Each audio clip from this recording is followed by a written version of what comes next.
Buenas noches. Vamos a comenzar como lo hacemos siempre con nuestra sesión de meditación.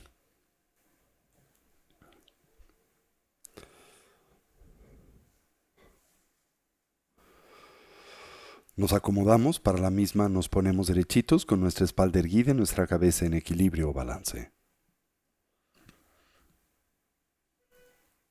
Iniciemos con la yoga de las 9 respiraciones.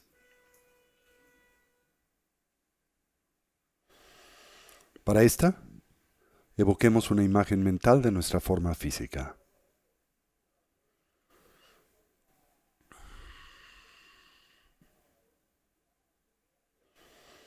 Si se nos facilita, introspectivamente recorramos a la misma desde la coronilla de la cabeza hasta las plantas de los pies.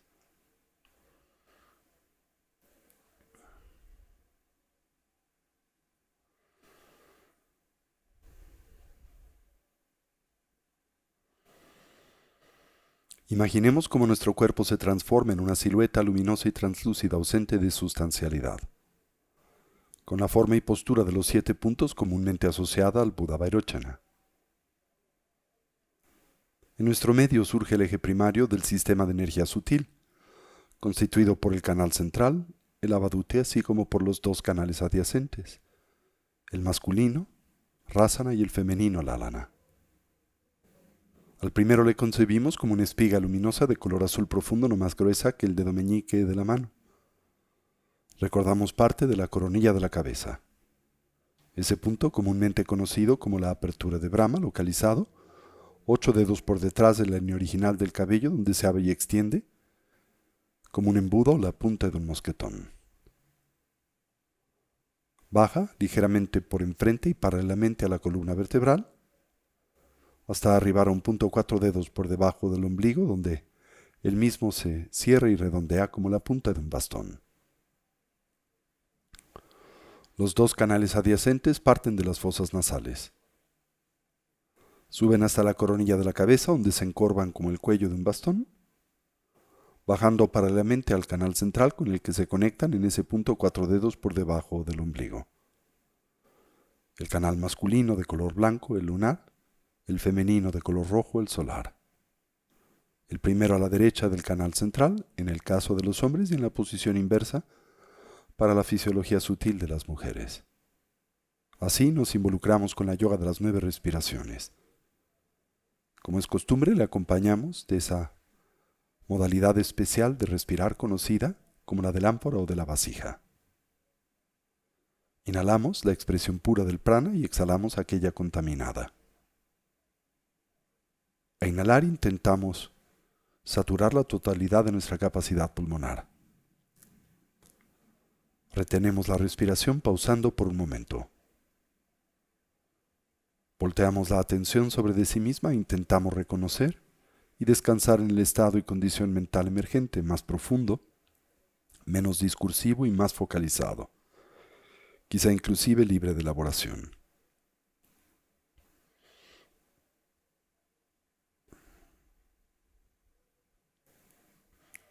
Subsecuentemente exhalamos con fuerza. Decantamos al viento kármico de aquel de la sabiduría. Al exhalar, lo hacemos con fuerza, como si disparásemos una flecha a través de un arco.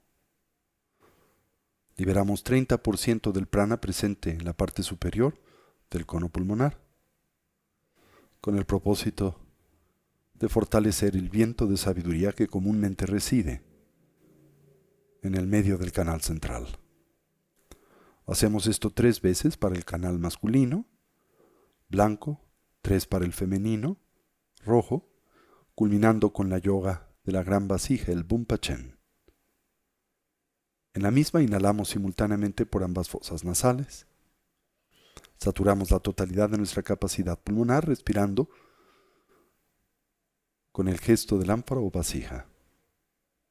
Retenemos la respiración. Giramos el estómago 7 veces en el sentido de las manecillas del reloj y 7 veces en el sentido contrario. Así mezclamos a los vientos kármicos con el de sabiduría. Exhalamos con fuerza y repetimos el proceso 3 veces.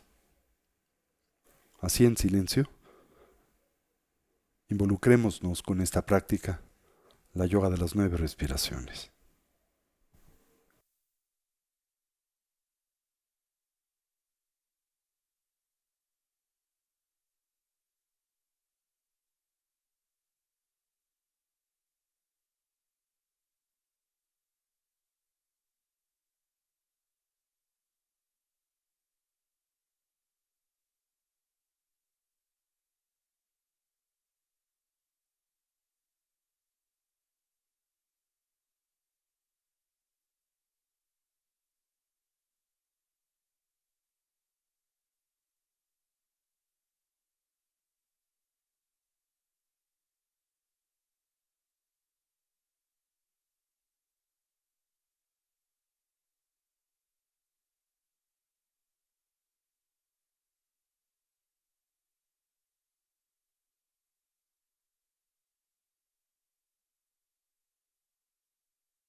Transitemos a la meditación de estabilidad. La práctica de la recolección del respirar en esta. Cualquier idea, sensación o estímulo que en nosotros surja la observamos y liberamos. Consciente y lúcidamente intentamos dejarla pasar sin elaborar sobre de la misma. Con suavidad y naturalidad. Volvamos la atención o recolección sobre el flujo natural de la respiración. Simultáneamente atendamos a la esfera de las sensaciones táctiles, en especial aquellas naturalmente asociadas a la respiración, comenzando por la relajación. Recorramos a nuestro cuerpo desde la coronilla de la cabeza hasta las plantas de los pies. Y ahí donde hallemos o identifiquemos cualquier elemento o rastro de ansiedad y tensión, relajémoslo. Si se nos facilita y como un medio hábil a inhalar, imaginemos en nosotros penetra luz y claridad. Concibamos cómo la misma se vierte sobre esos puntos de tensión y ansiedad. Al hacerlo, los ilumina, distiende y relaja. Y al exhalar, imaginamos esa tensión nos abandona, como vapor de agua, que espontánea y naturalmente se diluye o desvanece en el vacío.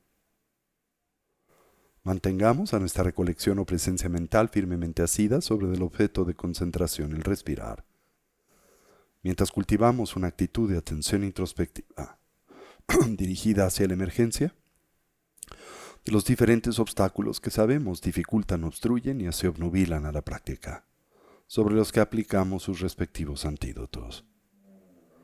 De experimentar extrema ideación nos concentramos en la exhalación y así, la sensación gradual o progresiva de tranquilidad y relajación que le acompaña.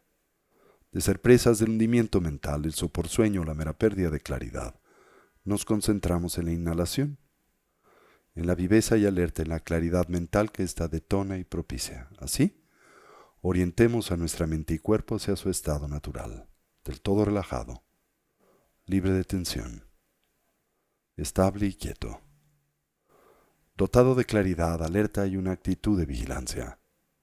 mientras atendemos a la respiración sin aferramiento, sin constricción y simultáneamente sin distracción.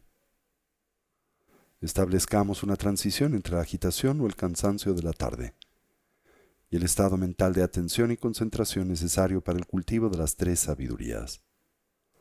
La sabiduría del escuchar que nos conduce a la transformación conceptual, aquella propia del reino de las ideas.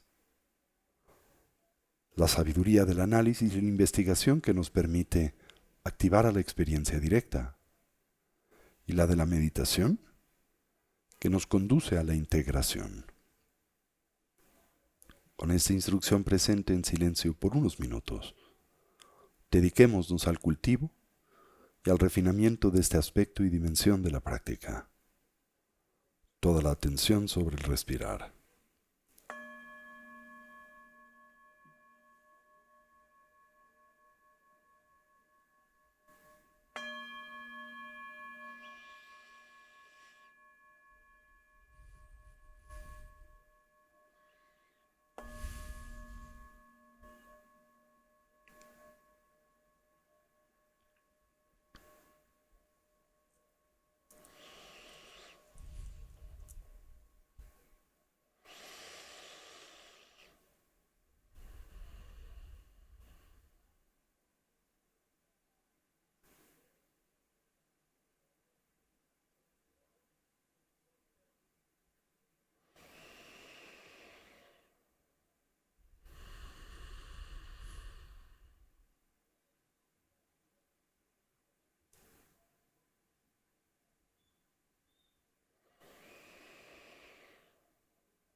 Fortalezcamos la estabilidad, por la que comprendemos ese estado y condición mental profundamente imbuido, saturado de la continua presencia de la atención. Para ello observemos la natural expansión y contracción del diafragma y del abdomen, la cercana relación presente entre ese movimiento y el de la respiración. A inhalar observemos si el ciclo es largo o es corto, si es profundo o superficial, haciendo lo mismo con la exhalación, mientras simultáneamente atendemos a la mera sensación de contacto de nuestro cuerpo con su asiento. De experimentar extremidación nos concentramos en la exhalación y de ser presas del hundimiento mental la inhalación.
Finalmente acentuemos a la viveza alerta y claridad de la atención. Para ello observemos el ingreso y salida del aliento por la punta de las narices o el labio superior. La natural sensación de contraste en la temperatura del aliento al entrar y escapar por las fosas nasales. Y si se nos facilita como un medio hábil la presencia de una pequeña esfera luminosa o ticle en el medio del entrecejo, en la que suavemente focalizamos la atención. Una vez más, de experimentar extremidación nos concentramos en exhalación y de ser presas del hundimiento mental la inhalación.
Y ahora gradual y suavemente transitemos hacia la meditación discursiva. Reconozcamos en la misma un natural complemento a la práctica de la estabilidad. Y así evoquemos a los 4 pensamientos que orientan y motivan a nuestra mente hacia el despertar. Comencemos por lo preciado de la vida humana. Reconozcamos su rareza. En realidad lo complejo y difícil que es obtener y asegurarla. Su genuina condición de ocio y oportunidad. Sus 8 libertades y 10 riquezas. Su fragilidad. Su transitoriedad. Lo fácil que es perderla. La gran oportunidad con la que contamos aquí y ahora para intentar imprimir y así dotar a nuestras vidas de una dimensión y sentido de genuino significado, el que naturalmente asociamos a la consecución del bienestar genuino, a través del medio del estudio y la práctica del Buda Dharma.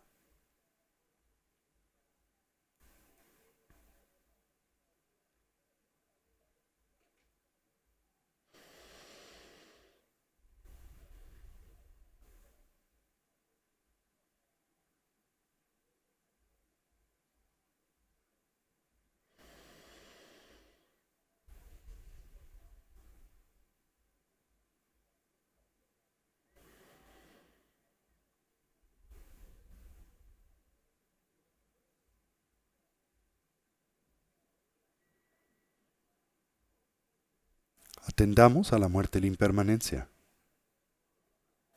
Como todo cambia y se transforma instante a instante o momento a momento, y como en realidad nada y nadie duran para siempre.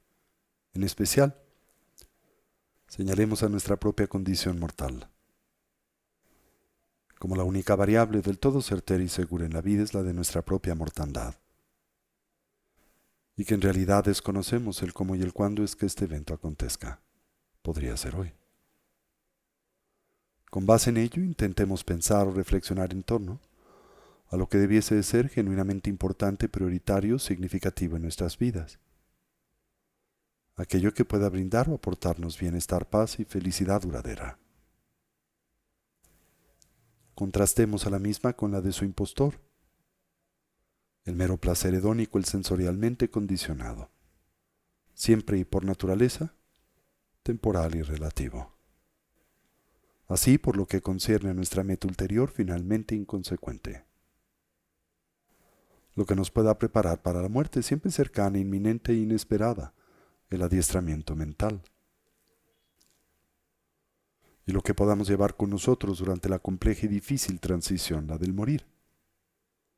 Tan solo la eterna continuidad de la conciencia y con ella, sus diversas impresiones, hábitos y tendencias. Determinémonos a fortalecer los virtuosos y positivos, como a identificar, debilitar y trascender los no virtuosos, los negativos.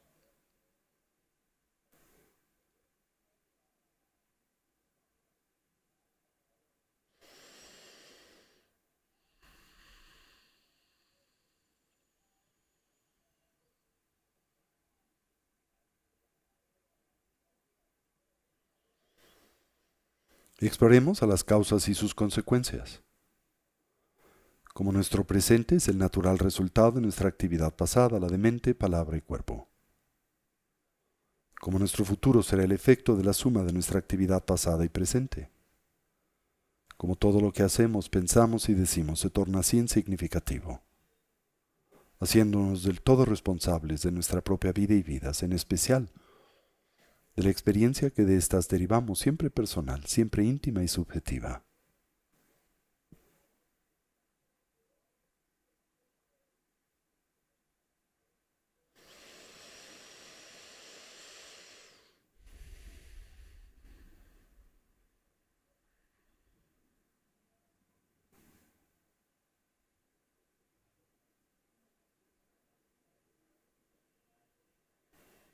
Finalmente, señalemos las limitaciones propias, endémicas a la existencia cíclica, la vida condicionada, por la matriz de la ignorancia, el apego y la aversión. Como en esta todos los seres sufren, como experimentan y transitan por un sinnúmero de dificultades, conflictos y problemas de la misma manera que nosotros. Podemos empatizar con estos, conocemos la experiencia del sufrir y naturalmente desearíamos ser capaces de ayudarles. Mas reconocemos nuestras limitaciones presentes para hacer y lograr esto y es con ello en mente que volteamos nuestra atención en la dirección del refugio y que nos determinamos a establecer una orientación auténticamente positiva y segura en la vida, la que simbolizamos a través de la triple joya. Así, tomamos refugio en el Buda. Lo hacemos no tan solo como un hombre o persona, sino como alguien que representa la naturaleza abierta y clara de la mente, así como sus diversos potenciales evolutivos. Tomamos refugio en el Dharma, como un compromiso, para integrar y poner en práctica las instrucciones de vida, desarrollo y cultivo que el Buda nos dio o aportó. Tomamos refugio en la Sangha, la comunidad compuesta primariamente por aquellos genuinamente avanzados en el sendero, los despiertos, los Budas, los liberados, los Arhats, los héroes o bodhisattvas, indirecta y simbólicamente la comunidad de amigos y amigas que en el camino nos inspiran, nos auxilian y ayudan, y a manera central la figura del Lama, el vínculo con el Dharma, el punto en donde sus cualidades coinciden y se hacen a nosotros presentes, y así afirmamos: Lamala Kyabsun Chio, Sanjela Kyabsun Chio, Chula Kyabsun Chio, Gendunna Kyabsun Chio, Lamala Kyabsun Chio, Sanjela Kyabsun Chio, Chula Kyabsun Chio, Gendunna Kyabsun Chio. Transitemos ahora a la meditación de vacuidad, el preámbulo de la práctica propia del Sendero del Diamante. Imaginemos, sintamos como todo lo que nos rodea gradualmente se diluye o desvanece en el vacío. Este espacio, nuestra ciudad, país, continente y planeta. El universo con sus infinitos mundos.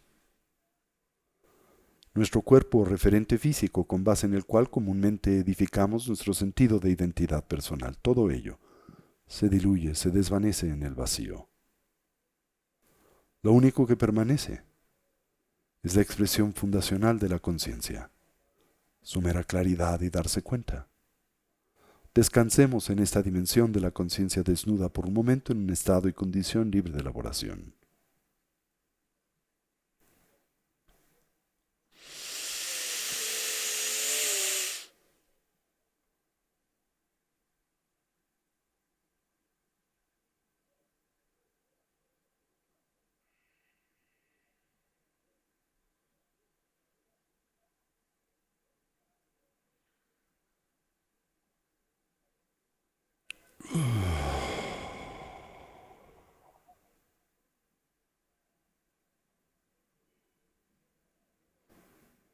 Transitemos ahora a la fase de creación o generación de la práctica de unificación con el arquetipo del mentor espiritual, Shakyamuni Buda.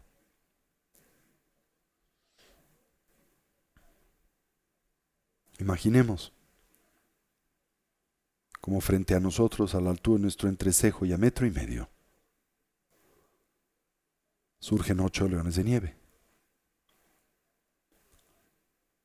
Dispuestos en un cuadrángulo, recordamos, representan la valentía, el arrojo y la osadía que en el sendero y camino espiritual son indispensables. Sobre sus lomos emerge un trono dorado y enjollado, que representa la realeza del estado y condición lúcida y despierta de la mente, su natural dignidad. Sobre de la misma surge una flor de loto blanca y luminosa de 8 pétalos abierta, simbólica de nuestra naturaleza búdica. Sobre de esta un disco lunar y solar en forma de cojines, que representan las 2 acumulaciones, la red de cualidades positivas y la de la sabiduría profunda, el fundamento del sendero. Y sobre de estos gradualmente se manifiesta y corporiza la figura de Shakyamuni Buda. Le concebimos radiante, luminoso y translúcido, presente mas ausente de sustancialidad, la síntesis entre la apariencia y vacuidad. Se encuentra sentado en la postura adamantina, simbolizando así la maestría de la fuerza del samadhi. Y con la plena funcionalidad de la cognición.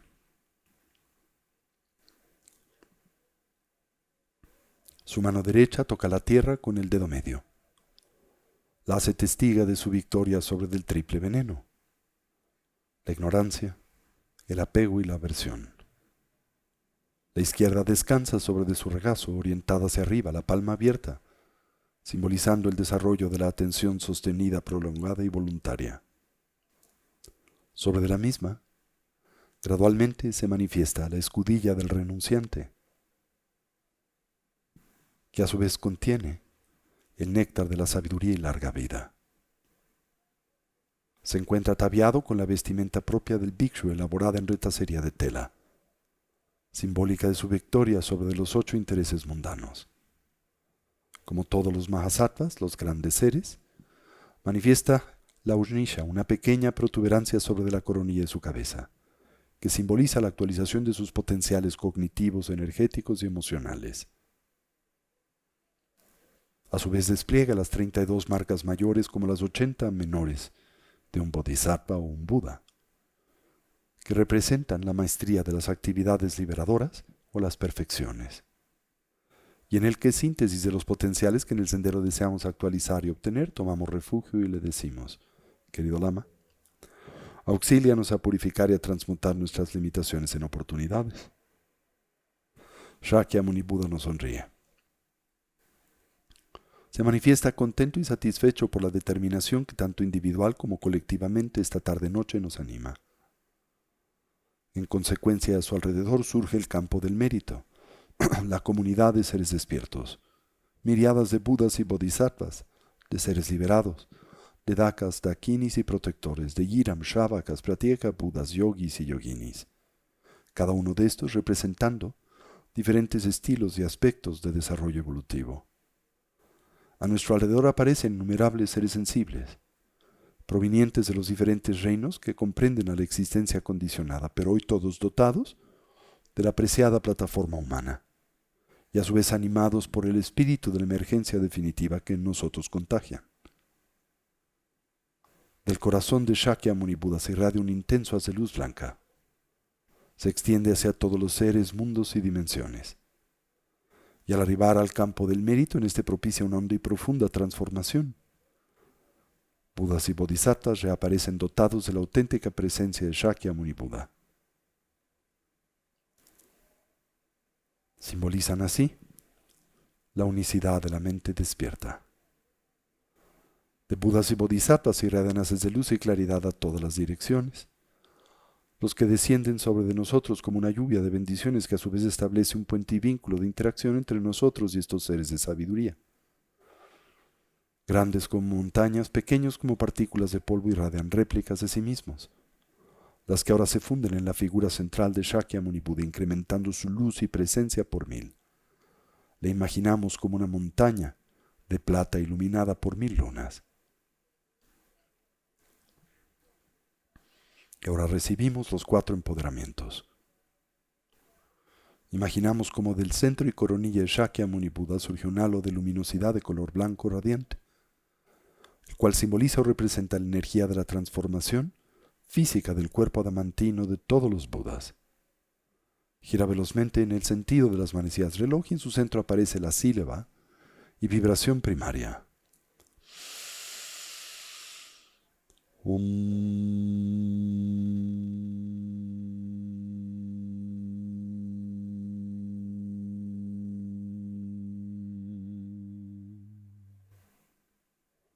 Un poderoso haz de esta luz y claridad es ahora irradiado de la frente y coronilla de Shakyamuni Buda hacia nuestra propia frente y coronilla, la de los seres que nos rodean.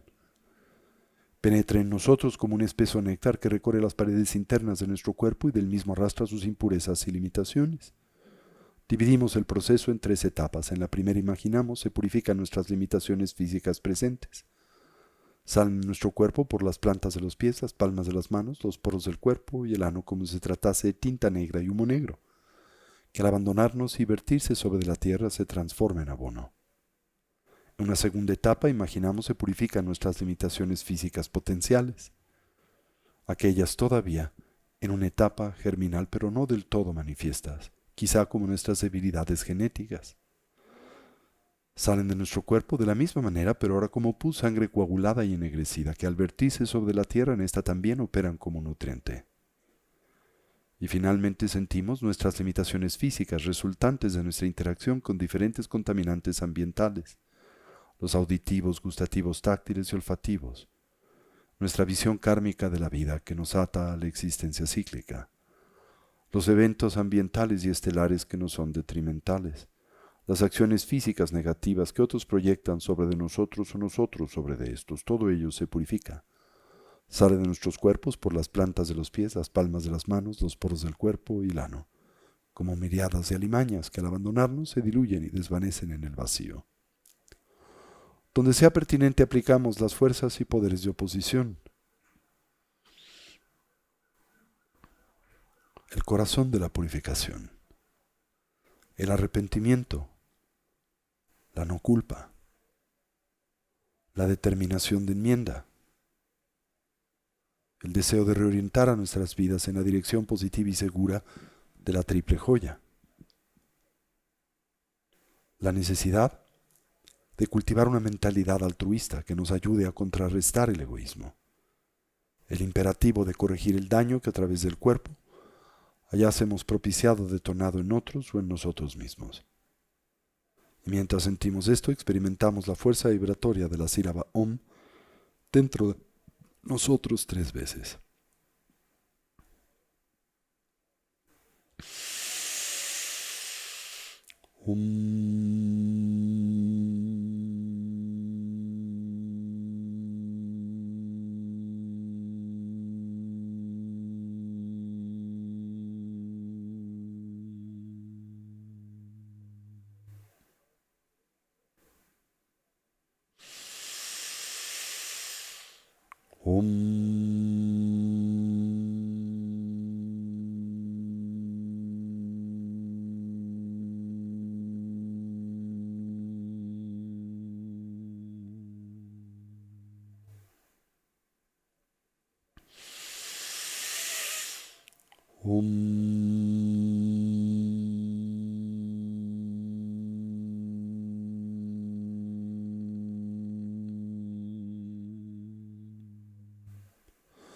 Por el poder de la luz blanca imaginamos, sentimos nuestras limitaciones físicas, las propias, las de los seres que nos rodean, se han visto purificadas. Y ahora como nuestros cuerpos irradian esta luz y claridad a todas las direcciones en cuya sensación descansamos por un momento, en un estado y condición libre de elaboración.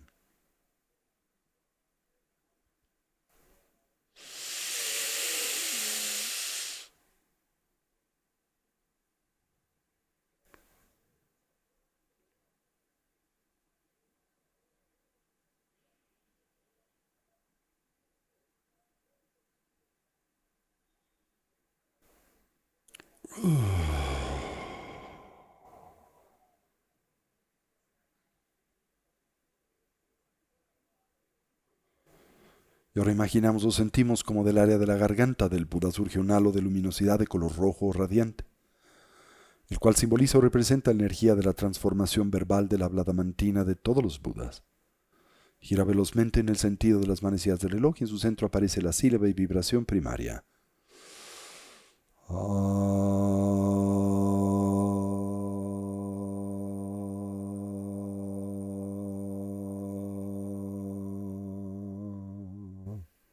La síntesis de la perfección de la sabiduría.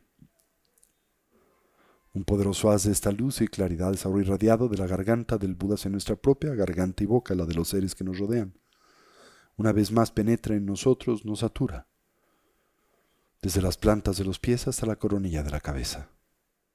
En la superficie de este néctar emergen esferas oscuras que representan nuestras limitaciones verbales o comunicativas. Toda tendencia hacia el uso de un lenguaje que divide y daña, que se expresa y muestra irreflexivo y que distorsiona o exagera la realidad, en especial cuando nos vemos movidos por fines autocentrados y egoístas. Una vez más, y donde sea pertinente, aplicamos las fuerzas y poderes de oposición, nunca fallando en reconocer en las mismas el corazón de la purificación. Y mientras sentimos esto, experimentamos la fuerza vibratoria de la sílaba A dentro de nosotros 3 veces. Recordemos, esas esferas al arribar al área de la cabeza se derraman por ojos, oídos, boca y nariz y se diluyen o desvanecen en el vacío.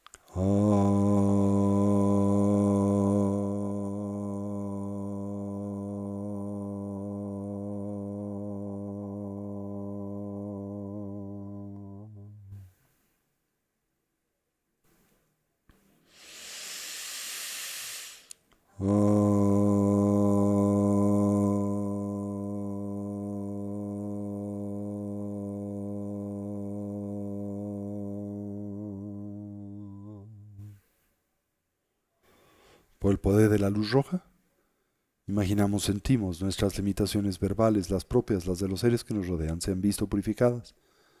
Y ahora como nuestros cuerpos irradian esta luz y claridad a todas las direcciones en cuya sensación descansamos por momento, en un estado y condición libre de elaboración.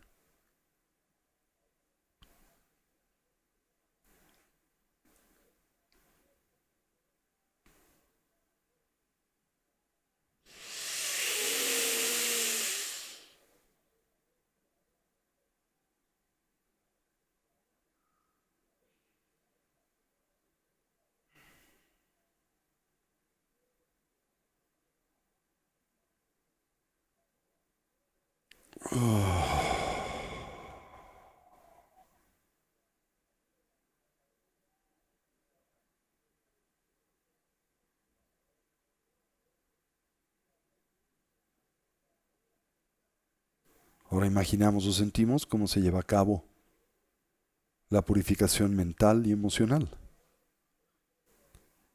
Toda forma y expresión de ignorancia, de aferramiento, apego y aversión, de celos y orgullo. El néctar de purificación se vierte sobre de nosotros, los seres que nos rodean, y ahora se concentra en el área del corazón. Ahí disipa estas impurezas vinculadas a los 3 venenos. Una vez más, y donde sea pertinente, aplicamos las fuerzas y poderes de oposición. Mientras sentimos esto, experimentamos la fuerza vibratoria de la sílaba Hum dentro de nosotros 3 veces.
Por el poder de la luz azul, imaginamos, sentimos nuestras limitaciones mentales y emocionales. Las propias, las de los seres que nos rodean, se han visto purificadas. Y ahora como nuestros cuerpos irradian esta luz y claridad a todas las direcciones en cuya sensación descansamos por momento, en un estado y condición libre de elaboración.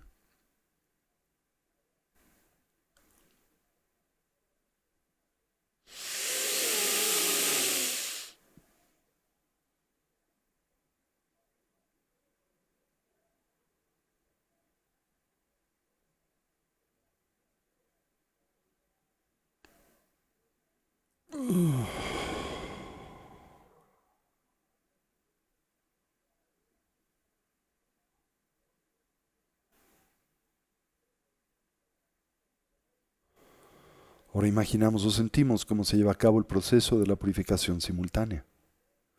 En este, cualquier remanente de nuestras impurezas físicas, mentales y comunicativas, las propias, las de los seres que nos rodean, se ve purificado.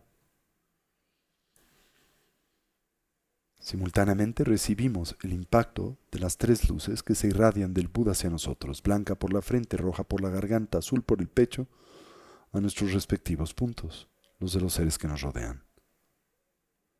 Mientras sentimos esto, experimentamos la fuerza vibratoria de esas tres sílabas dentro de nosotros 3 veces. Cualquier remanente de nuestras impurezas físicas, mentales y comunicativas se ve purificado. En nosotros se plantan las semillas para la eventual consecución de las cualidades de un Buda, los kayas, y nuestro cuerpo se transforma en una matriz de luz y claridad multicolor. Mientras sentimos esto, experimentamos la fuerza vibratoria de estas tres sílabas dentro de nosotros 3 veces.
Por el poder de las tres luces, imaginamos, sentimos nuestras limitaciones físicas, mentales y comunicativas, las propias, las de los seres que nos rodean. Se han visto purificadas y ahora como nuestros cuerpos irradian esta luz y claridad a todas las direcciones, en cuya sensación descansamos por momento en un estado y condición libre de elaboración.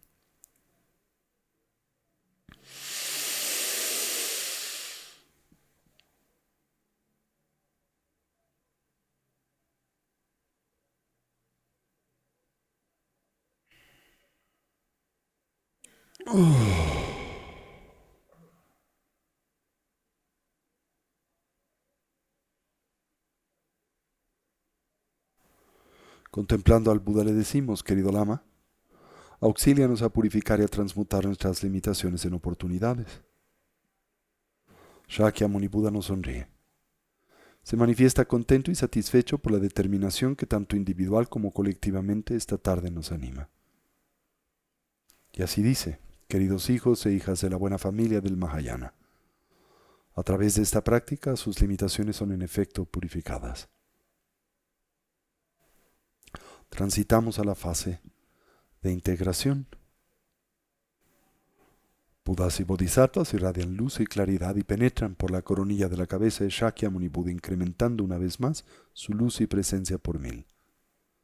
Los 8 leones de nieve se disuelven en el trono dorado y encollado, en la flor de loto, en el disco lunar y solar, estos en Shakyamuni Buda. Ahora Shakyamuni Buda irradia luz y claridad. Penetra por la coronilla de nuestras cabezas y se funde en nosotros como el agua se diluye en el agua. Imaginamos que no queda resto alguno de nuestra identidad ordinaria y convencional, animada por nuestra historia individual, y reemergemos dotados de la auténtica presencia de Shakyamuni Buda, dotados de sus cualidades y habilidades.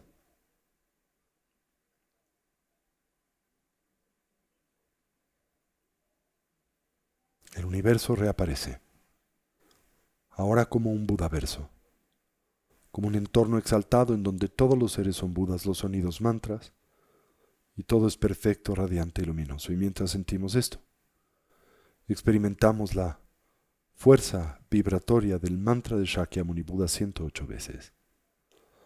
Tayata Om Muni Muni Mahamuni Soha. Tayata Om Muni Muni Mahamuni Soha. Tayata Om Muni Muni Mahamuni Soha. Tayata Om Muni Muni Mahamuni Soha. Tayata Om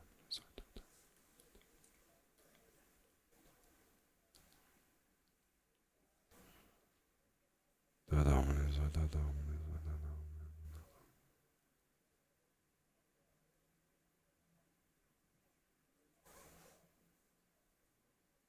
Tayata Om Muni Soha.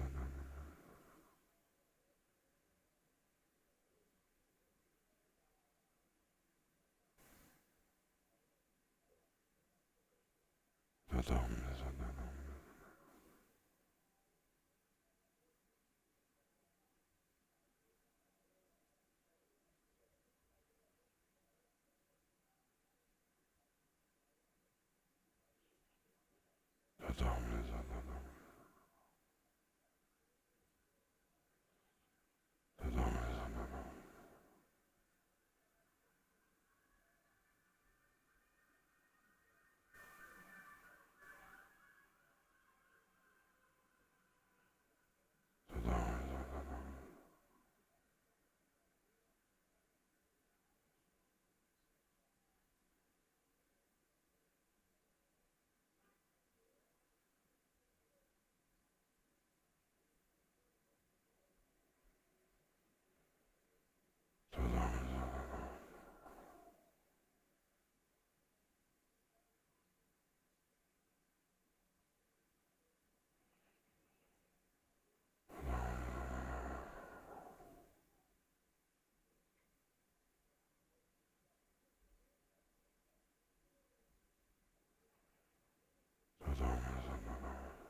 Tayata Om Muni Soha. Tayata Om Muni Soha.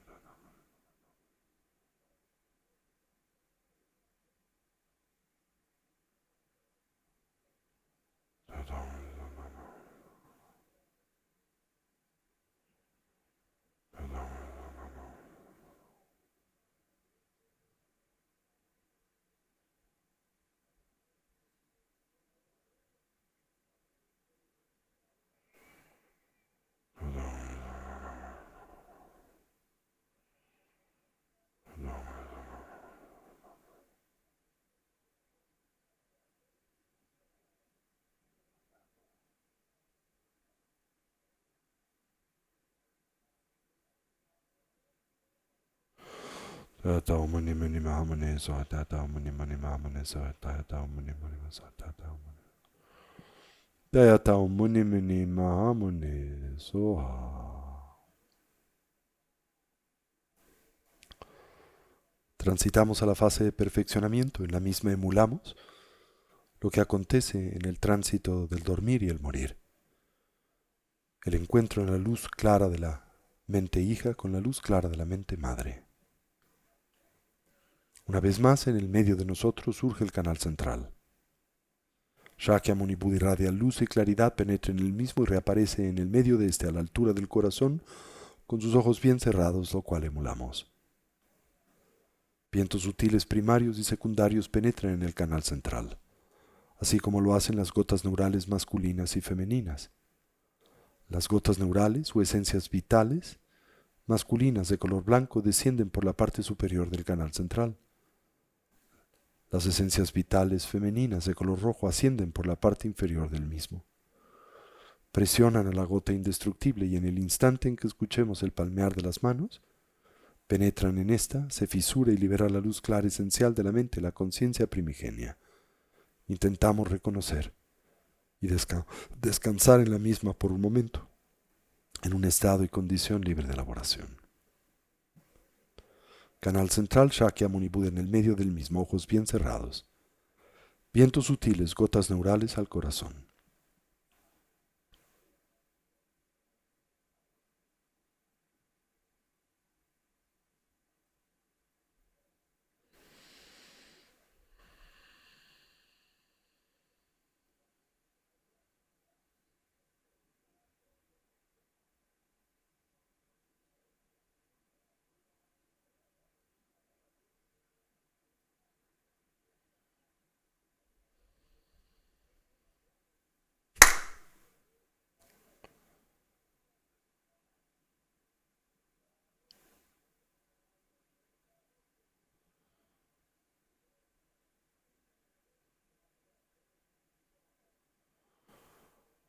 Y así terminemos por dedicar el mérito. Deseemos cualquier potencial positivo que a través de este medio ya hemos desarrollado o cultivado sirva y sea de beneficio a todos los seres. Que podamos todos actualizar nuestros potenciales como trascender nuestras diversas limitaciones. Que una mentalidad altruista pueda nacer donde no ha nacido y se incremente donde ya existe. Que todos los seres puedan ser felices y dejar de sufrir. Y que pronto todos podamos actualizar la condición de la conciencia omnisciente y compasiva de un Buda, no solo en nuestro propio especial beneficio, sino en particular en el de aquel de los que nos rodean. Así es, así es, así es.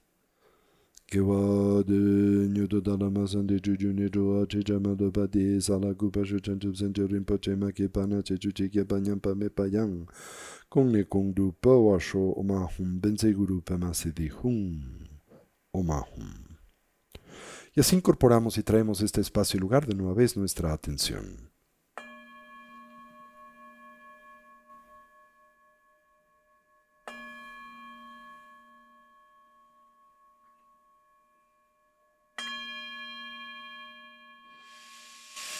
Muy bien. Les comparto, en el mes de agosto estará de vuelta con nosotros el venerable Lama Tsultrim Zangpo, quien es uno de los Khenpos, esto es, de los instructores principales del monasterio de Kanyin Shedrublin en el valle de Katmandú, una de las más importantes y famosas instituciones monásticas tibetanas del mundo, cuyo fundador y abad primero fue mi maestro, el venerable Tulku Gyen Rinpoche. Lama Tsultrim tiene muchos años de visitar y trabajar en conjunto con el Mandala de Casa Tibet, es un estupendo, de hecho es un extraordinario maestro. Y bueno, ha estado ausente por casi 3 años en consecuencia de la crisis del COVID-19, pero ahora tenemos la gran fortuna de que nos visite de nueva vez a principios de agosto. Va a estar el viernes 5 de agosto, va a dar una conferencia a la comunidad entera de Casa Tibet. El día de mañana estaremos discutiendo con él, estaremos definiendo el tópico de la misma. Y el fin de semana va a dar un curso intensivo de Casa Tibet, el sábado 6 de agosto y el domingo 7 de agosto, para que lo tengan presente. Y bueno, el título de estos seminarios y conferencias lo estaremos subiendo en el transcurso de la semana y comunicándolo semana con semana a ustedes y a toda la comunidad de Casa Tibet. También, y como lo hacemos en el segundo semestre del año, estaré impartiendo y ofreciendo mi segundo y último curso de introducción a la teoría y práctica del budismo tibetano. Esto es En pos o en busca de la felicidad genuina, y lo estaré dando el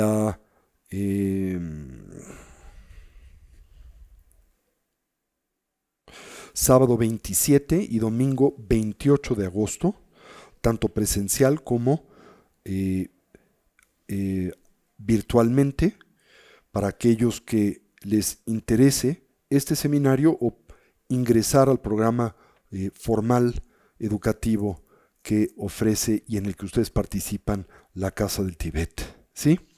También les comento, comúnmente en el mes de julio tengo varias distintas actividades. Esta semana estaré viajando para pasar una pequeñita temporada con la comunidad de Casa Tibet Guatemala y la comunidad de Casa Tibet El Salvador. Tengo también casi 3 años de no poderles visitar presencialmente y bueno, ahora es imperativo que así lo haga. Entonces me voy a ausentar de estar presente con ustedes el próximo martes, pero estará con ustedes Dani Labra, dándole continuidad a nuestro programa formativo, que también pues es una de mis instructoras principales, ¿sí? Y después, la semana del 8 al 14, esto sería el día 9 de agosto, no voy a estar también con ustedes porque es la semana que comúnmente paso en residencia en el centro de Europa, en Immenstadt, cerca de Múnich, en Alemania, también dando un ciclo de seminarios y conferencias anualmente. Es un programa muy extraordinario que convoca entre 3,000 y 7,000 personas de diferentes partes del mundo en unas instalaciones espectaculares que pertenecen al Mandala de Lama Ole Nidal, y es un año muy especial porque se conmemoran los 30 años de este centro, el inicio del programa formativo del centro de Europa, pero también se conmemoran los 50 años de esta institución que es la del Camino del Diamante, ¿sí? Así que bueno, es una celebración muy significativa que se va a estar concentrando también en los 82 años de vida de su fundador Lama Ole Nidal, quien es uno de mis más cercanos pues colegas, amigos y compañeros en el camino, y lo ha sido pues por casi también 35 años, ¿sí? Entonces es una fecha muy importante, me han invitado a participar como lo hacen año con año en estos programas, y bueno, creo que es algo importante de lo que no debo de ausentarme. Así que esa fecha, la de el 9 de agosto, no estaré con ustedes, pero de nuevo estará con ustedes uno de los instructores de Casa Tibet, probablemente Dani, que es la que ha estado tomando esta sesión, ¿sí? Así que bueno, lo que he intentado hacer es que me ausento una semana y estoy una semana para que no sientan mucho la ausencia, ¿verdad? Pero bueno, en estos meses de verano, particularmente julio y principios de agosto, siempre tengo algunos viajes y actividades de esta naturaleza, ¿ok? Entonces, bueno, el martes que viene no estaré con ustedes, estoy en Guatemala, estará Dani Labra, y después el siguiente martes estoy con ustedes, y el subsecuente también estoy con ustedes, y el siguiente es el que me ausento y estoy una semana en Alemania, ¿ok? Muy bien. Bueno, pues ¿en qué se quedaron con Dani la semana pasada? ¿Me recuerdan? ¿Qué tuvieron la oportunidad de ver? Hemos estado hablando, recordarán, acerca de los factores mentales y cómo los mismos diferencian a la conciencia de un ser despierto en contraste a la que es propia de una persona ordinaria. En el contexto simultáneamente de los 4 equilibrios, ¿se acuerdan? El equilibrio en la facultad del deseo y la volición, el equilibrio de la atención, el equilibrio cognoscitivo y finalmente el equilibrio emocional, ¿no? Recuerden simplemente como un referente que siento es esencial. Desde la perspectiva del Buda Dharma, ¿qué comprendemos por la plenitud del despertar? Pues precisamente una condición óptima de salud mental, ¿no es cierto? Y esa salud mental incluye por naturaleza una dimensión emocional. La emocional opera y funciona como un subconjunto, si gustan, de la mental, ¿sí? O un aspecto de la misma. Simultáneamente, desde la perspectiva de la tradición, el desarrollo de ese tipo de salud mental óptima se contempla y concibe como un prerequisito indispensable para un logro fundacional para todos nosotros, que es el reclamo y consecución del bienestar genuino. Recuerden, este es el tema central, nodal, de la totalidad del edificio del Buda Dharma, y en buena medida tendría que afirmar y decirlo es de la existencia humana y de la existencia ulteriormente de todos los seres dotados de vida y conciencia. ¿Qué es lo que a todos nos mueve? ¿Qué es lo que a todos nos proyecta a ejecutar toda variedad de diferentes actividades, de involucrarnos con todo tipo de tareas, si no es la búsqueda del bienestar y la felicidad, que pretendemos sea genuina y duradera?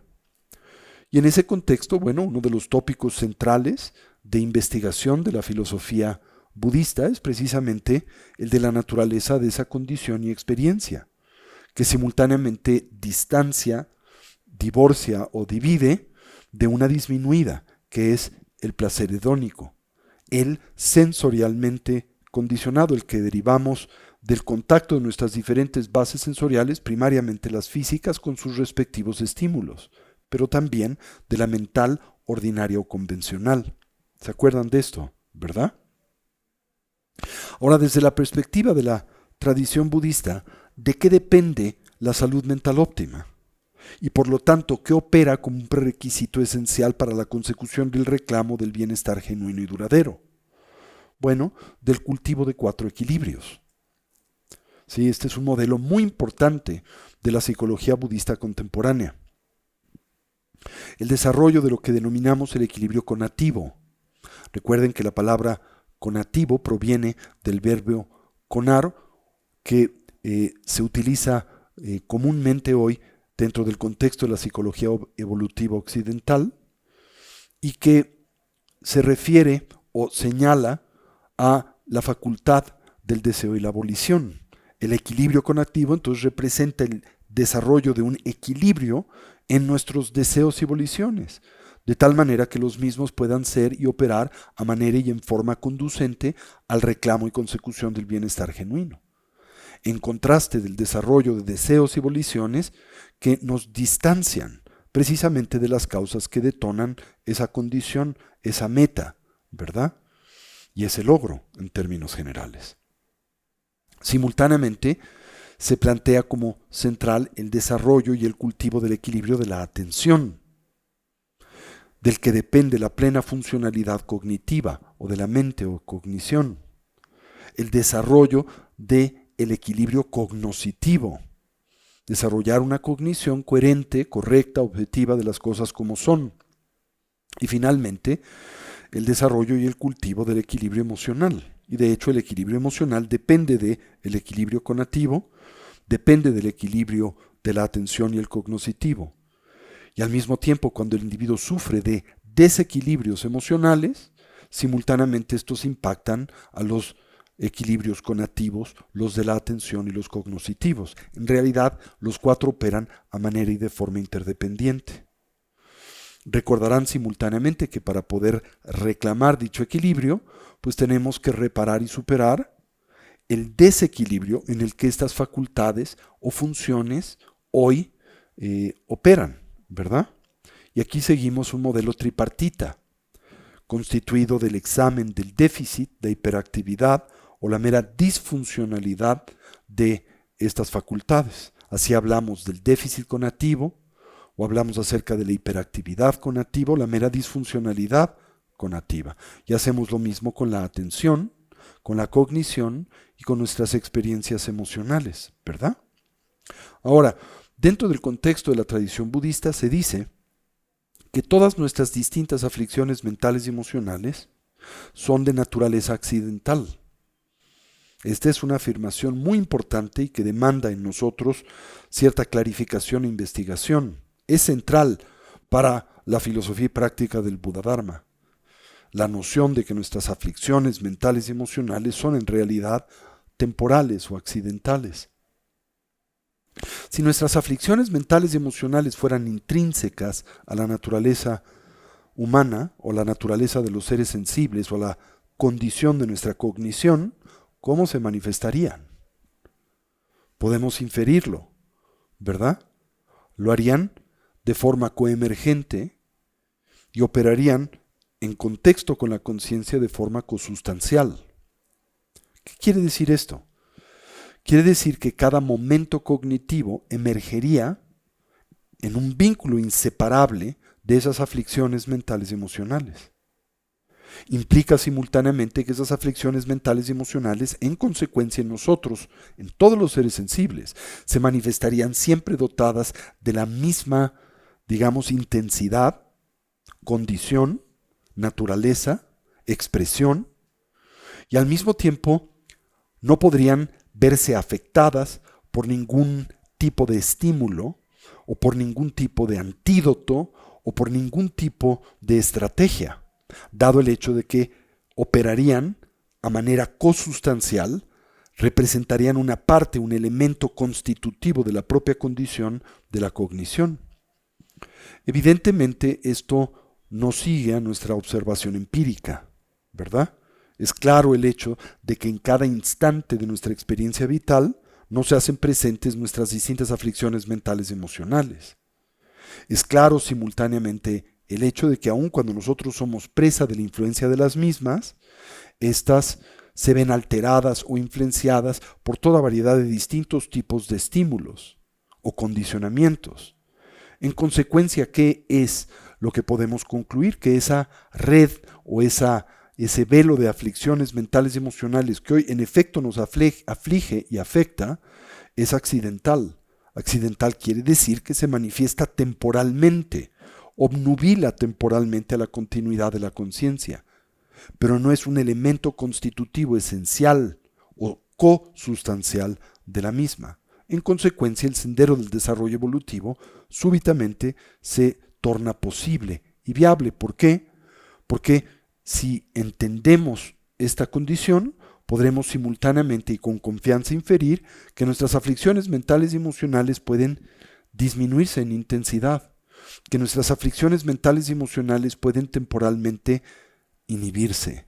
Y quizá lo más importante, el planteamiento más ambicioso de la tradición budista, de su epistemología, de su teoría del conocimiento, pero también de su ontología, de su teoría del ser, y de su soteriología, de su teoría de liberación, es que eventualmente es posible deshacernos, superar y trascender del todo la estructura de las aflicciones mentales y emocionales. Y precisamente expresar nuestra naturaleza fundamental, que es la naturaleza búdica, la matriz del despertar, lo que llamamos Tathagata Garbha. Garbha quiere decir matriz, Tathagata de aquellos que así han partido o se han liberado ¿de qué? De las limitantes propias de la existencia cíclica y de la vida condicionada. ¿Condicionada por qué? Por la matriz de la ignorancia, el apego y la aversión. Ahora, si lo piensan, como también les he compartido recurrentemente, cualquiera de estos objetivos es atractivo. Esto es, si en un momento determinado piensan que el logro pleno del sendero, la iluminación, es complejo, difícil, y lo es, ¿verdad? O por lo menos no es uno que ustedes piensan pueden actualizar ahora, a manera inmediata. Lo que es posible es disminuir la intensidad de sus aflicciones. Lo que también es posible es aplicar métodos que nos permitan inhibir la continuidad de las mismas. Y esas dos metas son cercanas, no son inviables, son unas que, a través del cultivo de las tres sabidurías, recuerden, el corazón de la aplicación del Dharma, nosotros podemos actualizar, ¿verdad? Podemos en efecto disminuir la intensidad de todas nuestras diferentes aflicciones y podemos temporalmente suspender su continuidad, esto es inhibirlas. Y el efecto que esto tiene en la calidad de nuestras vidas y en la manera y el éxito con el que nos relacionamos con el mundo y otros es supremo, ¿sí? Y por eso, aunque nosotros abordemos el sendero desde esta perspectiva limitada, sigue siendo una del todo atractiva y que vale la pena hacer propia, ¿sí? Por eso y simultáneamente al sendero En el contexto de la tradición Mahayana y particularmente el planteamiento que de la misma hace la tradición Kadampa de la Mahatisha, tan influyente en la estructura formativa del budismo tibetano, al sendero se le divide en 3 etapas. La etapa que es propia del practicante o los practicantes de capacidad introductoria o inferior, la etapa orientada a los practicantes de capacidad intermedia y la etapa dirigida a los practicantes de capacidad superior. ¿Qué distingue, verdad, el potencial evolutivo de estos 3 diferentes tipos de individuos o practicantes? Su madurez motivacional.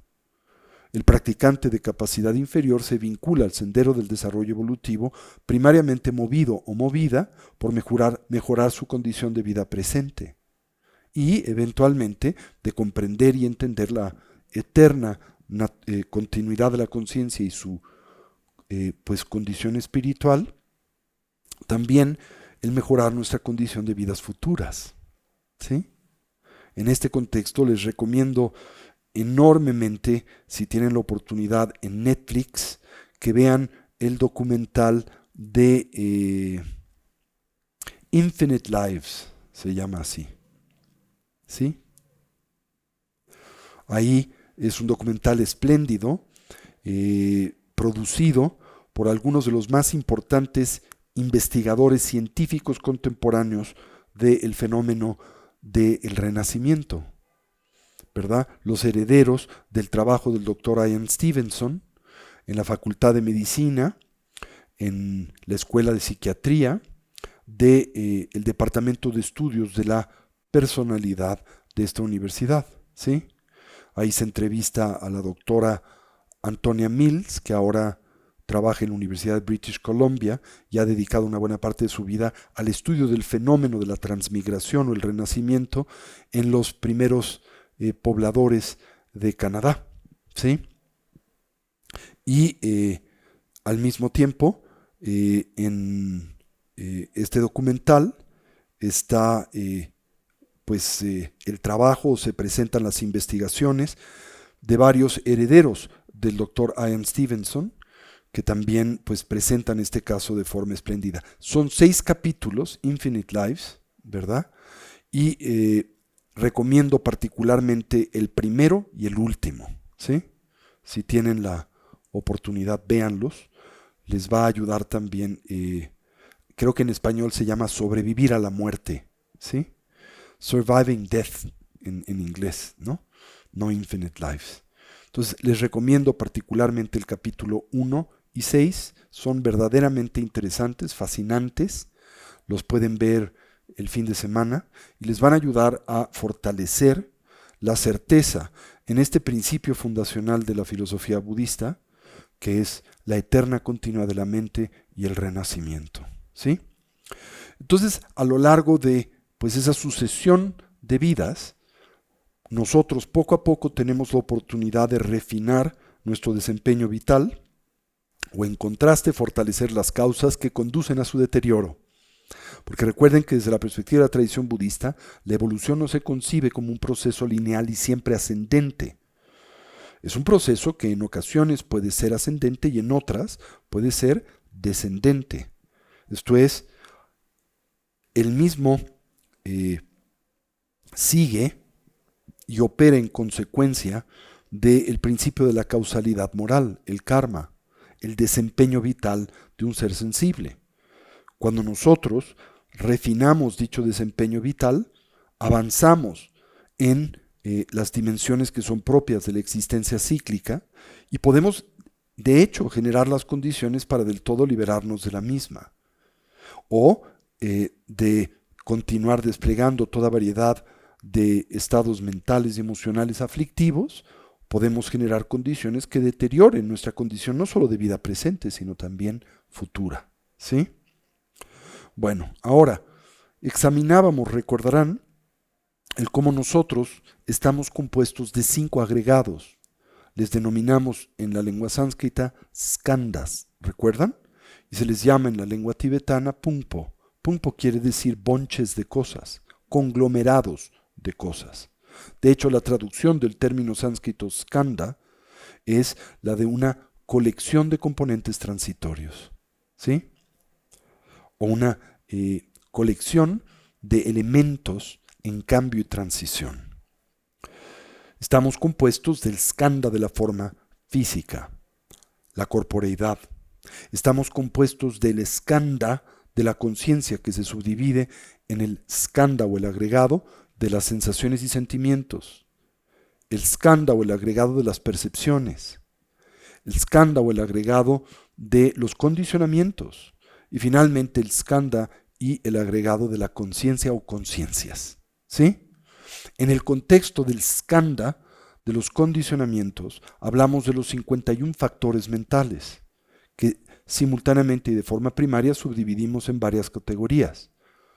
Los factores mentales omnipresentes, los factores o funciones mentales objeto asertivas, los factores mentales virtuosos, los factores mentales no virtuosos y los factores mentales neutros o variables. ¿Recuerdan? Esto es, 6 factores mentales omnipresentes, 6 factores mentales objeto asertivos, 11 factores mentales virtuosos, 26 factores mentales no virtuosos y 4 factores mentales objeto asertivos. ¿Qué diferencia a un Buda de una persona ordinaria? Precisamente la expresión de estas funciones de la cognición.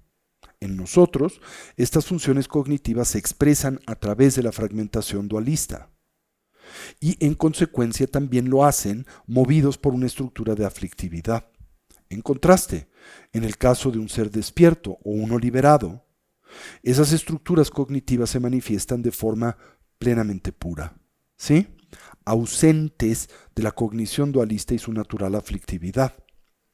Y por lo tanto todas operan a manera y de forma plena, ¿sí?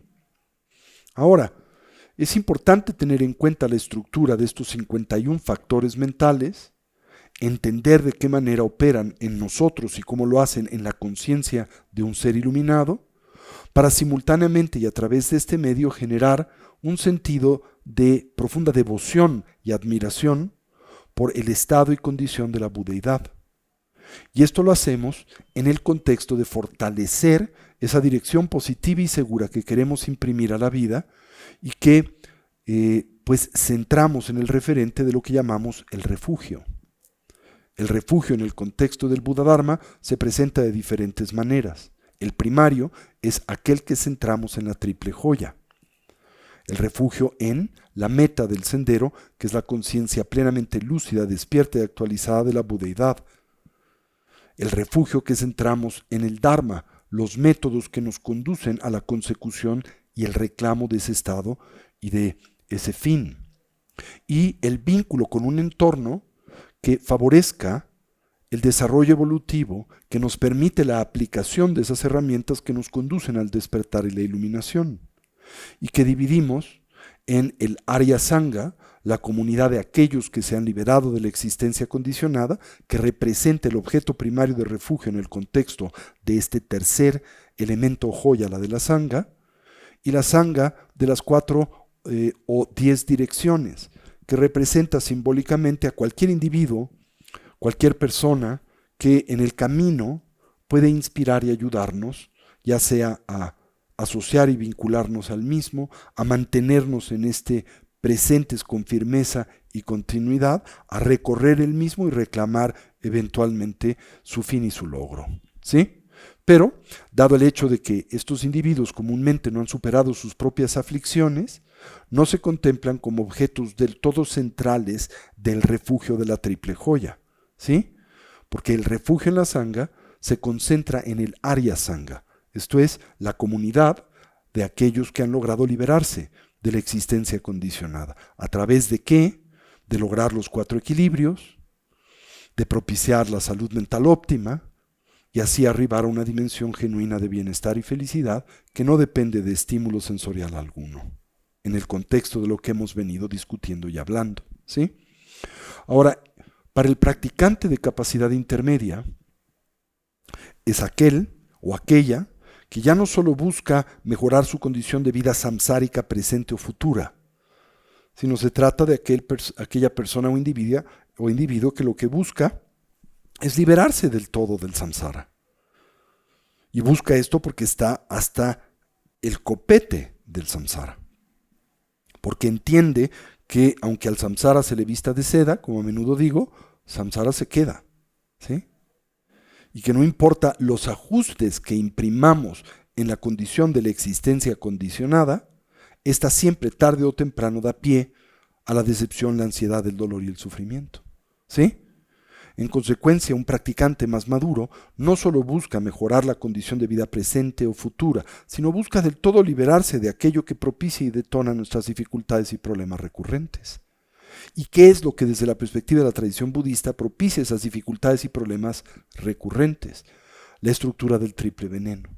Es bien importante tener en cuenta porque la tradición budista a través de este medio que resalta, que señala, que no es el mundo el que opera a través de sus apariencias y estímulos como la causa primaria o eficaz de nuestras dificultades y problemas recurrentes.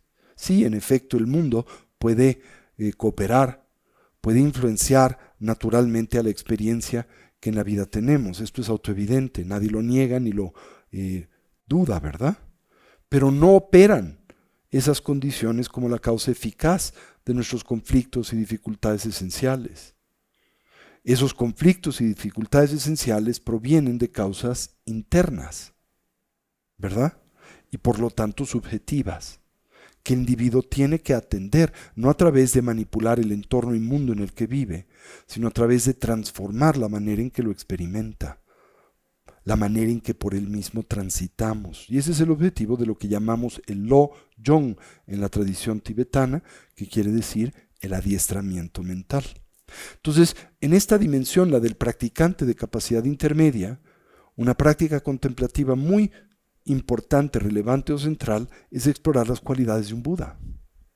Y lo hacemos para fortalecer el espíritu de la emergencia definitiva, la renuncia, y al mismo tiempo complementar a la misma con esta dirección positiva y segura que llamamos refugio, ya sea en la triple joya, el refugio primario, un refugio más amplio que se señala y contempla en la tradición del Sendero del Diamante, que es el refugio llamado en las tres raíces, ¿sí?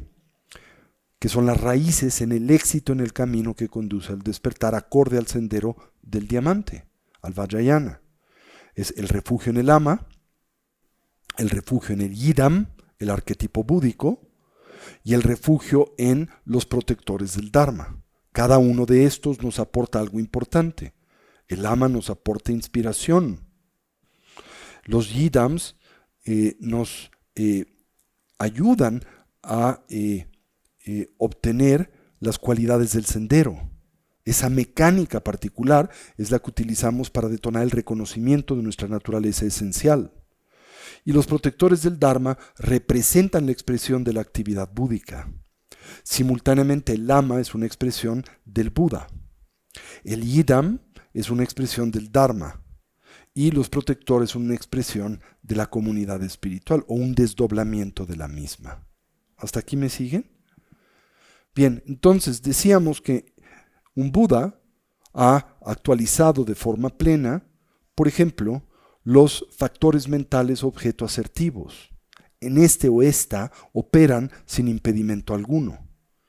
Un Buda actualizado, ¿verdad? Los factores mentales omnipresentes. Un Buda actualizado, evidentemente los factores mentales virtuosos. Y un Buda depurado, los 26 factores mentales no virtuosos. ¿Sí? ¿Recuerdan que hablábamos de estos? ¿Sí? Bien, ¿cuáles son estos?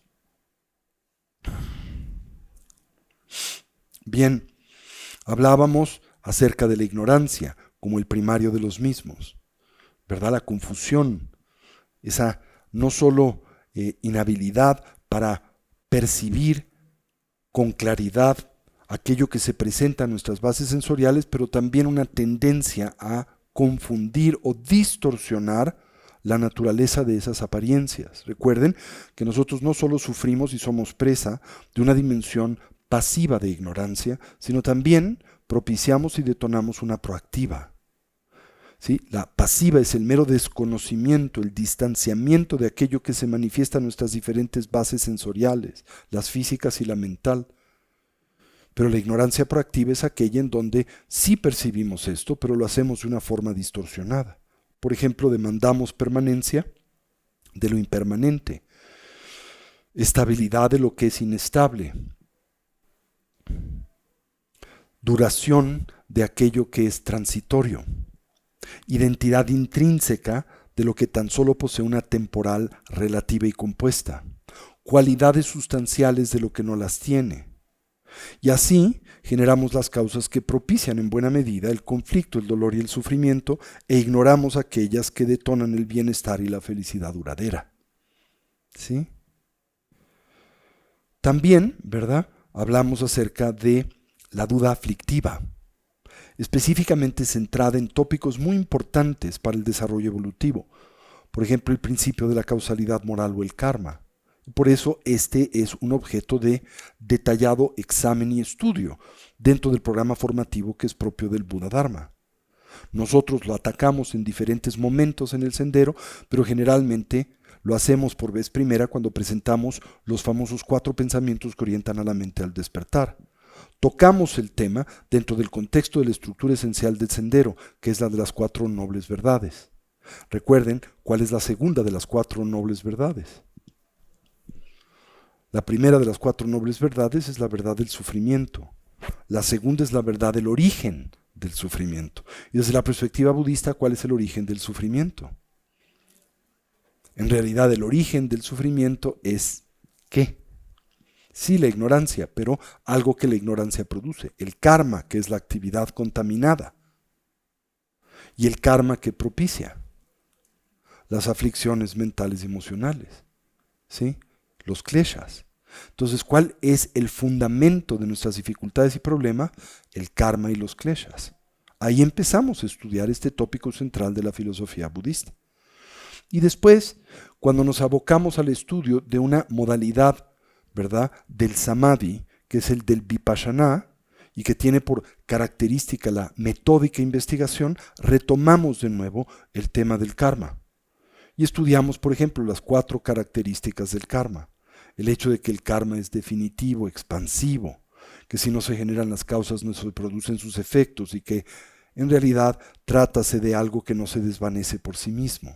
Y hay muchas minucias a explorar acerca del karma, que lo potencializa, que lo disminuye, cuándo es que el karma se completa, cuándo no se completa, en fin, toda una variedad de tópicos. Y después estudiamos también una vez más el karma dentro del contexto de la exploración de la mecánica mental y cognitiva que nos vincula yata al samsara, la cadena de los 12 eslabones del surgimiento dependiente, la cadena de los 12 nidanas. ¿Sí? Este es un tema que todavía no tocamos, no se preocupen, pero lo haremos. Esta cadena está compuesta de la ignorancia, que produce karma, actividad formativa, que propicia a la conciencia, que produce a los 6 campos sensoriales, que nos impulsa al contacto, el contacto produce sensaciones, las sensaciones producen deseo, el deseo se exacerba en apego, el apego nos lanza a la existencia condicionada, y esto desemboca en el envejecimiento, la enfermedad y la muerte, y así una vez más vuelve a iniciarse ese círculo vicioso, esa cadena de los 12 eslabones del surgimiento dependiente que nos vincula ya a la existencia condicionada. Pero este es un tema muy hondo y complejo, ¿sí? Bien, entonces hablábamos acerca de la duda aflictiva en torno al karma, en torno al potencial de lograr el despertar, ¿verdad?, que es endémico a toda forma de vida que tiene naturaleza búdica. Hablábamos acerca del odio, del orgullo, de la duda, ¿verdad?, de las creencias equívocas en torno al yo, del enojo, de la enemistad continua, del resentimiento, de la ira incandescente, de la mentira, la hipocresía, especialmente en torno a reclamar poseer logros espirituales que en realidad no se tienen, ¿verdad? La ausencia de vergüenza, la ausencia de temor en torno a las consecuencias de nuestras acciones negativas, la avaricia, ¿verdad?, la mente autocentrada y egoísta, el orgullo o el ser una persona presuntuosa, ¿verdad? La autoinfatuación, la ausencia de fe y de confianza, y así subsecuentemente, ¿verdad? Todos estos factores mentales negativos que un ser despierto ha del todo purificado. Hablemos hoy de el último elemento, que son los factores mentales variables o neutros, ¿ok? Es la última categoría de los 51 factores mentales y comprende a 4, ¿sí? Primero se les llama factores mentales variables o neutros, ¿verdad? Porque pueden ser muy útiles o pueden ser detrimentales. ¿De qué depende? Depende de cómo los combinamos y cómo nos vinculamos con ellos. En sí no son ni positivos ni negativos. Lo que los torna positivos y negativos es la relación que establecemos, la relación funcional que establecemos con los mismos. El primero de los mismos es el sueño, ¿sí? El sueño puede ser muy positivo y reparador, o puede ser una absoluta y completa pérdida de tiempo. Depende cómo lo abordamos. Si nosotros, como es común, abordamos el dormir y el soñar, del todo dominados por hábitos y tendencias inerciales, inconscientes y compulsivos y negativos, o transitamos no por el sueño de los justos, sino el sueño vacuno, que es una especie de estado y condición comatosa, pues muy probablemente trátese de una transición que no sea de mucha utilidad. Pero si durante el tránsito del dormir y particularmente del soñar, nosotros aprovechamos esa condición para reconocer la naturaleza ilusoria de las apariencias, que es la meta del entrenamiento en la yoga del sueño, el Milam, en la tradición tibetana, una de las 6 yogas de Naropa, que comprenden el corazón de la metodología contemplativa del Sendero del Diamante, entonces habremos transformado el dormir en una oportunidad increíble para nuestro desarrollo evolutivo, especialmente si comprendemos la cercanía en términos de condición e identidad que existe entre el estado de vigilia y el estado del sueño y el estado del sueño onírico, ¿sí? Recuerden que desde la perspectiva de la tradición budista son 2 caras de la misma moneda. Llamamos el sueño de la noche y el sueño del día, ¿sí? ¿En qué sentido el estado de vigilia es como el sueño? Que todo lo que en el mismo experimentamos, ¿verdad?, es por nosotros decodificado en dependencia de nuestros diferentes tipos de condicionamientos. Desde esa perspectiva no vemos las cosas como son, sino como a nosotros aparecen en dependencia de esos filtros. Exactamente lo mismo que acontece durante el proceso del soñar, ¿verdad? En donde es cierto, todas las apariencias son creadas por la mente, pero también estas son objeto de interpretación de la propia mente del individuo. Y cuando uno transita el dormir y el soñar inconscientemente, esto es algo de lo que uno no se da cuenta, y cómo interpreta la naturaleza de esas apariencias, como si estuvieran dotadas de realidad objetiva, como si en efecto existieran tal y como a nosotros se presentan en un sueño no lúcido, independientes a la mente que la sueña, ¿verdad? Pero ¿qué sucede cuando una persona se torna lúcido en el sueño? ¿Qué reconoce? La inseparabilidad entre esas apariencias y la conciencia que las propicia. Y en ese instante el individuo se libera de la tiranía que esas apariencias ordinaria y comúnmente ejercen sobre de nosotros. El estado de vigilia o el sueño de vigilia es un poco distinto al sueño de la noche. Es distinto porque las apariencias de vigilia no son meramente creaciones de la mente del individuo o la colectividad. Sin embargo, la experiencia que de ellas tenemos es total y completamente dependiente de la conciencia del individuo y la colectividad, lo mismo que acontece durante el tránsito del dormir y el soñar. ¿Cómo transitamos el sueño de vigilia? No lúcidamente. En esencia no nos damos cuenta que estamos creando nuestro entorno experimental, que estamos ensoñando nuestra vida y mundo, y por lo tanto somos objeto de la tiranía que esas apariencias y experiencias ejercen comúnmente sobre de nosotros. Esa es la naturaleza y condición del samsara. Pero cuando nos tornamos lúcidos y reconocemos la ausencia de identidad intrínseca de todas esas apariencias, nos podemos liberar de la influencia negativa que ejercen sobre de nosotros. Eso es el nirvana. ¿Se entiende esa idea? Entonces el primero de estos factores mentales variables es el del dormir y dentro del dormir el soñar, ¿sí? Puede tratarse del sueño profundo o simplemente de una condición de pues obnubilación, cuando una persona se siente un poquito somnoliento, por ejemplo, y en consecuencia pierde claridad, ¿verdad? Simultáneamente en la tradición budista se contemplan el valor del dormir en dependencia del tiempo y el lugar. No es lo mismo irte a dormir por la noche en tu casa, en tu cama, que quedarte dormido en el trabajo. No es lo mismo irte a dormir cuando ya no hay mucha actividad por hacer, que irte a dormir mientras estás inmerso en una importante o trascendente conversación de negocios con un alto ejecutivo de otra compañía. Literalmente no es el momento de quedarte jetón, ¿verdad? Entonces eso es lo que hace a ese factor mental variable. Dependiendo del lugar y dependiendo del tiempo, puede ser positivo, edificante, útil o en contraste negativo. ¿Se entiende esa idea?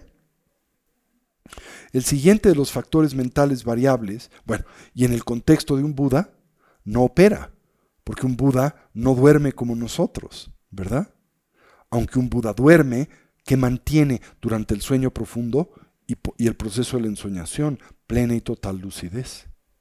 Y no solo eso, extiende a qué sueño esa lucidez, al sueño de vigilia. ¿Sí?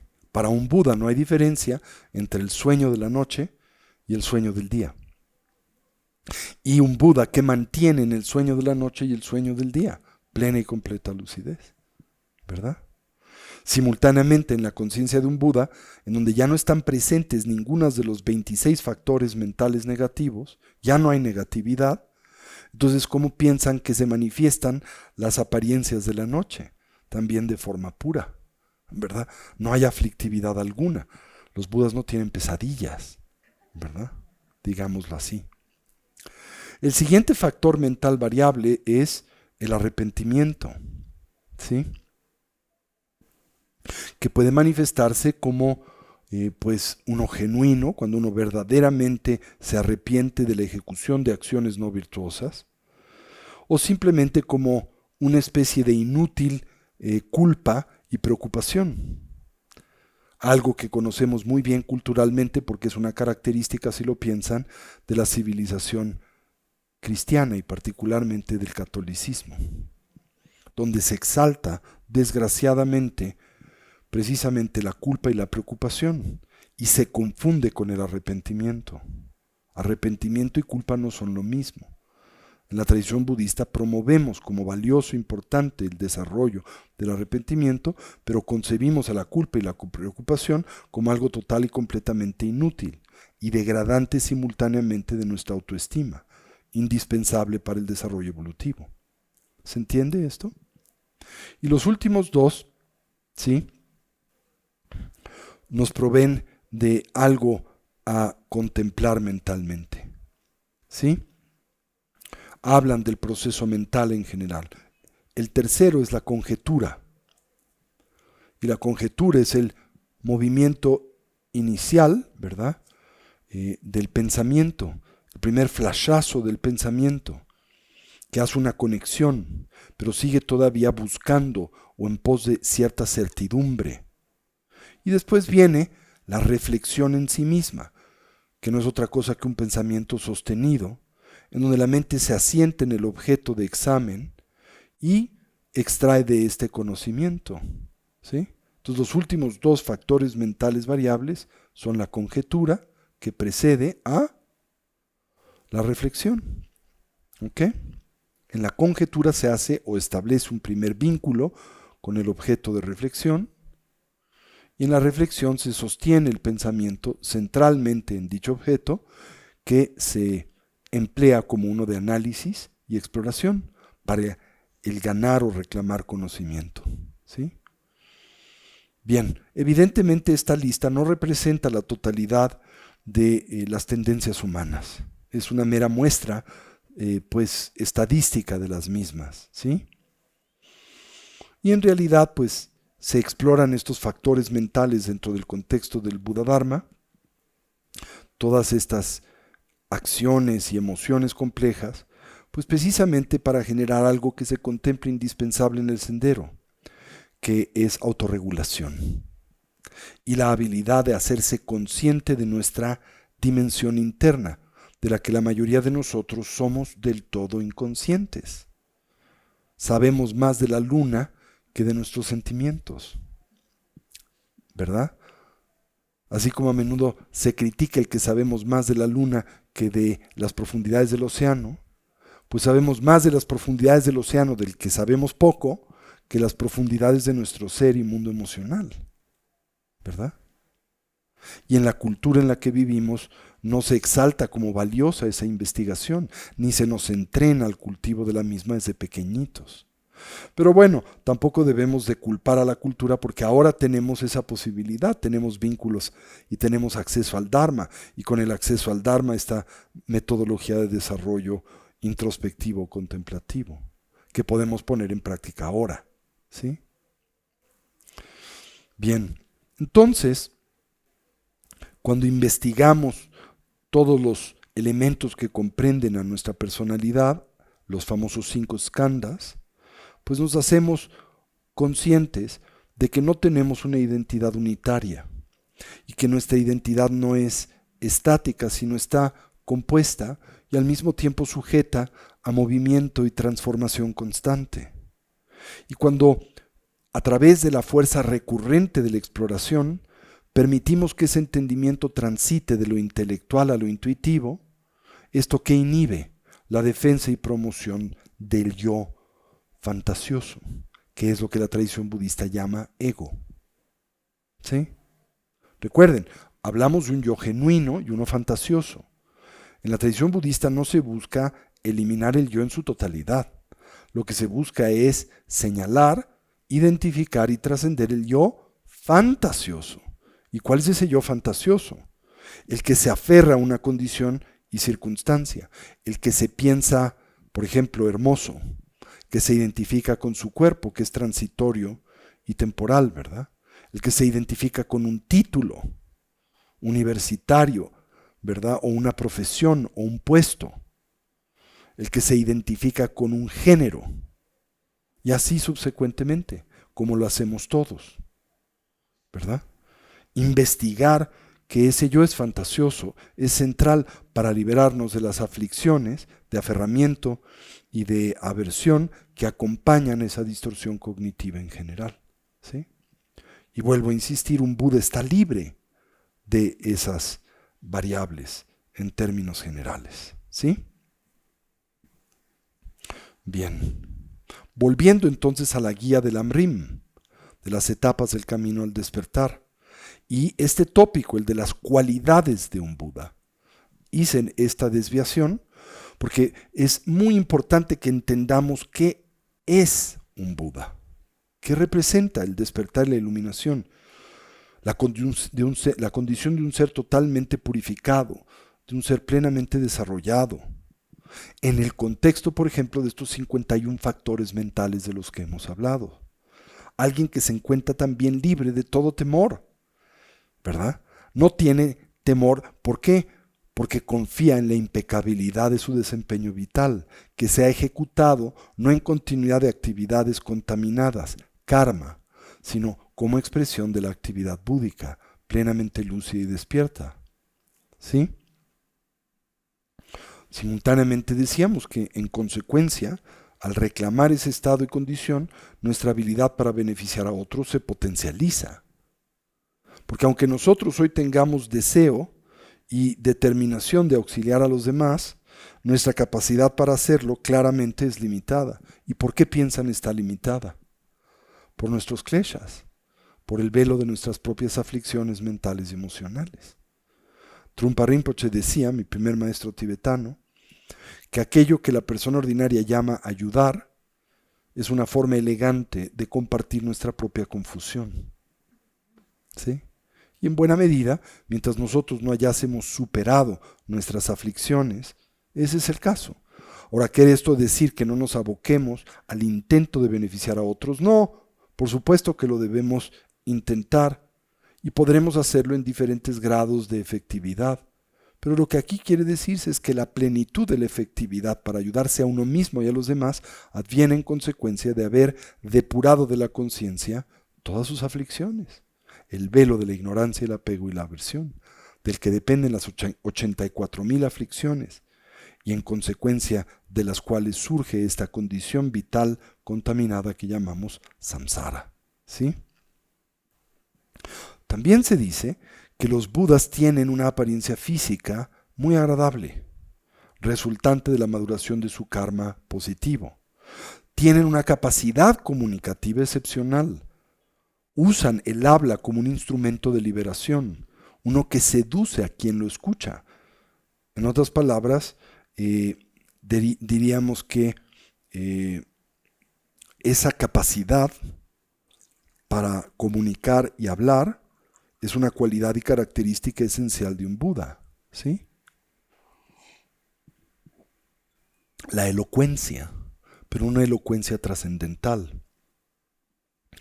Se dice también que los Budas no olvidan. ¿Y por qué no olvidan?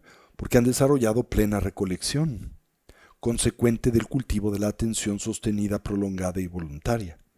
Con ella el acceso a la conciencia sustrato, y con el acceso a la conciencia sustrato las memorias de nuestras infinitas vidas. Los Budas no olvidan, ¿verdad? Están siempre atentos. Nosotros olvidamos todo, ¿verdad? Hasta qué somos y quiénes somos. Los Budas nunca abandonan la concentración meditativa. Moran en una condición constante de atención sostenida, prolongada y voluntaria. Mientras que nosotros en este momento, pues tan solo tenemos acceso a instantes de ese tipo de atención exaltada, pero no podemos del todo estabilizarla, aunque estamos en el camino para lograrlo. De ello depende el entrenamiento mental, ¿no? Se dice, los Budas no presentan apariencias falsas, no tienen esa necesidad de presentarse como algo diferente a lo que son, y lo que son es tan extraordinario que es suficiente, ¿no? Los Budas no son indiferentes a los seres que los necesitan, ¿sí? Sean aquellos que han evolucionado en el camino o aquellos que no han evolucionado en el camino. Si estos presentan esa necesidad, tengan certeza de que será el gancho y la argolla que vincula a los Budas con nosotros o con otros seres. ¿Sí? La atención de un Buda es siempre constante a todos los seres con los que interactúa. Es estable, ¿verdad? Y eso es fascinante porque cuando estás en presencia de alguien de esa naturaleza, tienes esta sensación de que está siempre presente contigo, de que no te descuida, de que no se distrae. Las cualidades que un Buda actualiza no se desvanecen ya más. Los Budas ya no tienen reversibilidad. Es un camino que se ha logrado, en donde se ha logrado eliminar todas las aflicciones y limitaciones de forma estructural y definitiva. La sabiduría de un Buda siempre mora en la comprensión de la vacuidad, de la naturaleza y condición ilusoria de las apariencias. Todas las acciones del cuerpo, de la comunicación y de la mente de un Buda son lúcidas, ¿sí? Mantienen una omnisciente atención a manera espontánea en todo lo que perciben. Los Budas ven el pasado y el futuro a través de su mente omnisciente sin obstáculo alguno. Así entonces los Budas son objetos de refugio. ¿Se entiende esa idea? Y por eso en ellos tomamos refugio. Y ese es el derrotero y objetivo que deseamos actualizar en la vida. También se dice que los Budas manifiestan 10 poderes. Y este es el tópico a tratar la semana próxima. ¿Ok? Los 10 poderes de un Buda. ¿Ok? ¿Claro esto? ¿Sí? ¿Seguros?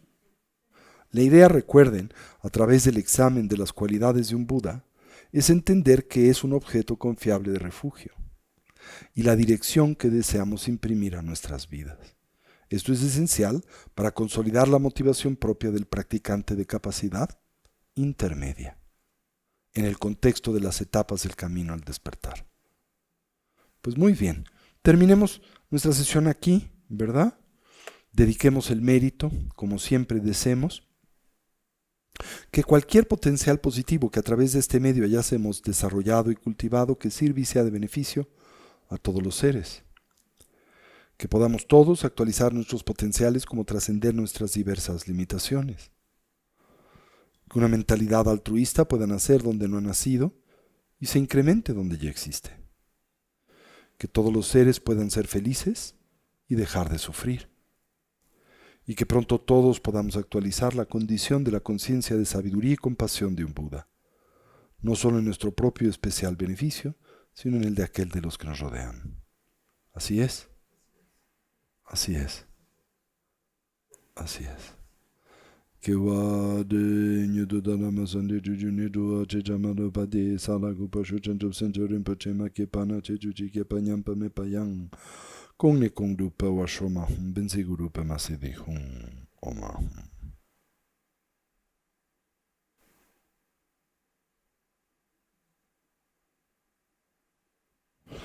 Muchísimas gracias y gracias por venir esta tarde noche y nos veremos no conmigo la semana próxima sino la subsecuente y con Dani Labra la semana próxima. ¿Ok?